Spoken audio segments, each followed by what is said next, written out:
Bismillahirrahmanirrahim. Assalamualaikum warahmatullahi wabarakatuh. Alhamdulillah, bersyukur kepada Allah, Allah anugerahkan sehat walafiat. Dan pada kesempatan kali ini kita kembali melanjutkan pembahasan tentang kemagnetan, yang pada sesi yang keempat ini kita membahas tentang induksi elektromagnetik. Sebelumnya kita sudah membahas tentang gaya Lorentz, yakni bahwa adanya arus listrik dan medan magnet bisa menghasilkan suatu gaya atau energi kinetik. Nah, pada induksi elektromagnetik ini terjadi sebaliknya. Jadi adanya suatu gaya atau gerak, entah kumparan atau magnet yang digerakkan, yang berada dalam suatu medan magnet akan menghasilkan energi listrik.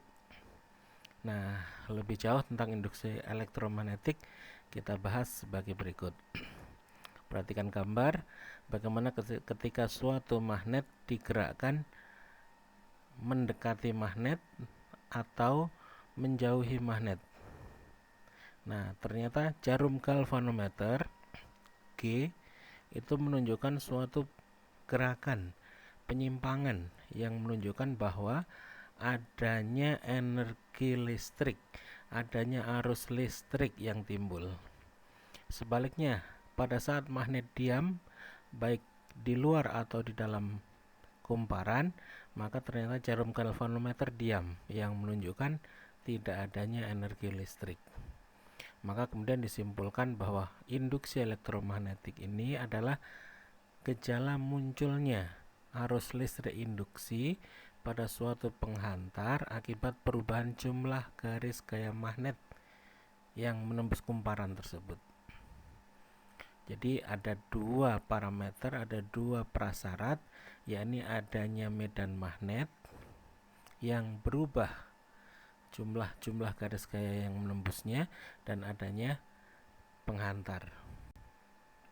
Nah, untuk menimbulkan GGL induksi, GGL ini singkatan dari gaya gerak listrik. Gaya gerak listrik ini yang menghasilkan arus listrik.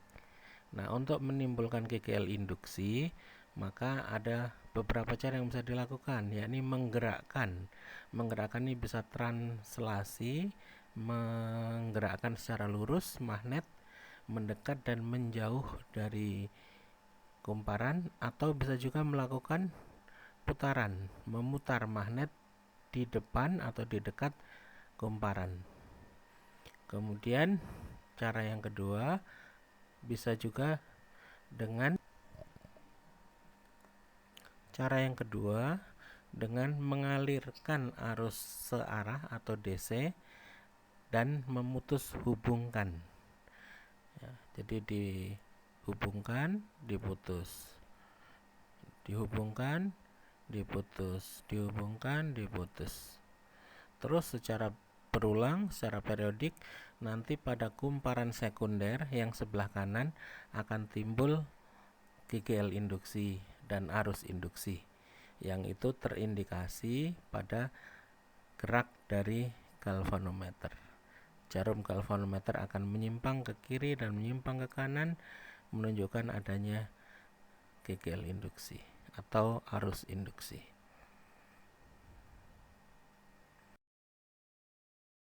Berikutnya, cara yang ketiga, mengalirkan kepada kumparan primer sebelah kiri, perhatikan, dengan arus AC atau arus bolak-balik. Nah, kalau arus AC tidak perlu diputus hubungkan, karena dengan sendirinya arus yang mengalir akan bolak-balik sehingga menimbulkan induksi pada kumparan sekundernya.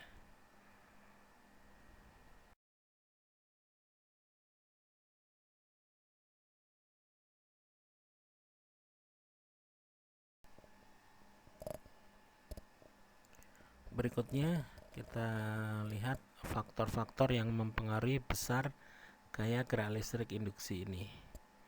Nah, faktor yang pertama adalah terkait kecepatan gerak. Nah, perhatikan ada dua kasus atau dua kondisi di mana ada yang cepat bergerak, ada yang lambat. Nah, ternyata mempengaruhi hasilnya. Besarnya penyimpangan dari jarum galvanometer akan berbeda.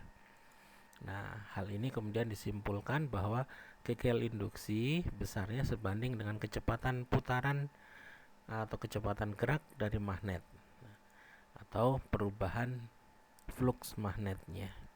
Makin cepat digerakkan akan makin besar perubahan flux magnet dan akan makin besar pula KGL induksi yang dihasilkan.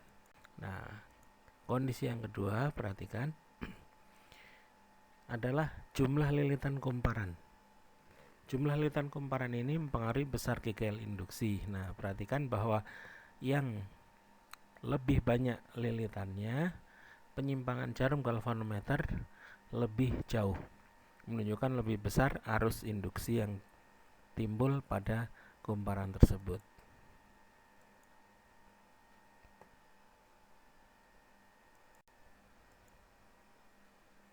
Nah, selanjutnya alat-alat yang menggunakan prinsip induksi elektromagnetik ini. Yang pertama ada dinamo. Nah, dinamo ini kita gunakan pada sepeda motor, mobil. Nah, sepeda motor itu dinamo digunakan diantaranya untuk menghasilkan energi listrik untuk ngecas aki dari motor atau mobil tersebut, ataupun penggunaan langsung, misalnya untuk penerangan, ya, lampu motor ataupun mobil. Kemudian yang kedua adalah generator atau sering juga disebut sebagai dinamo AC. Ini digunakan untuk pembangkit listrik, PLTA, PLTD, ya, diesel, PLTU, uap, PLTN, dan lain-lain. Baik dinamo maupun generator ini kita menyebutnya adalah keduanya merupakan alat yang mengubah energi kinetik atau energi gerak menjadi energi listrik. Nah, kemudian peralatan yang ketiga adalah transformator atau trafo. Ini alat untuk menaikkan atau menurunkan tegangan listrik arus bolak-balik. Ini kita gunakan misalnya pada charger HP, laptop, ataupun digunakan untuk power supply di komputer, PC, dan yang lainnya. Induktor Rumkopf ini alat untuk menghasilkan tegangan yang tinggi dari tegangan rendah arus searah atau DC.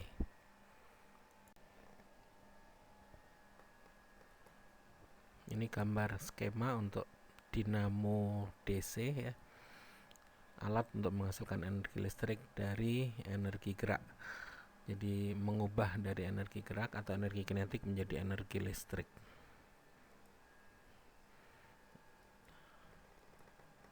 Nah, ini dinamo sepeda. Bagaimana roda dinamo ini berputar karena bergesekan dengan ban sepeda. Kemudian roda dinamo ini akan menggerakkan magnet yang ada di dalam di kumparan, ya, sehingga pada kumparannya timbul KGL induksi, dan kalau dihubungkan dengan lampu akan bisa menghasilkan cahaya.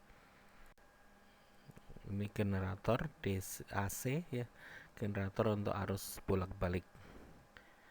Perbedaan dengan generator DC adalah ini menggunakan dua cincin, ya, dua cincin luncur. Kalau pada generator atau dinamo DC itu menggunakan cincin belah. Kemudian ini gambar generator, ya. Ini dalam skala besar, ya, pembangkit energi listrik misalnya.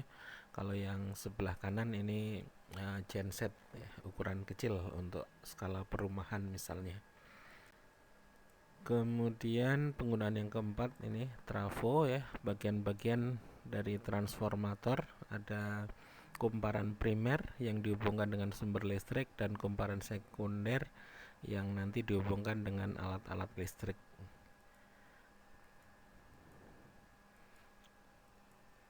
Ini skemanya, ya, ada kumparan primer, ada kumparan sekunder, dan bagian tengah ada inti besi. Untuk perhitungan nanti kita akan bahas pada pertemuan berikutnya. Ya, syukron ala husni hitimamikum. Kita tutup alhamdulillahirabbil alamin. Assalamualaikum warahmatullahi wabarakatuh.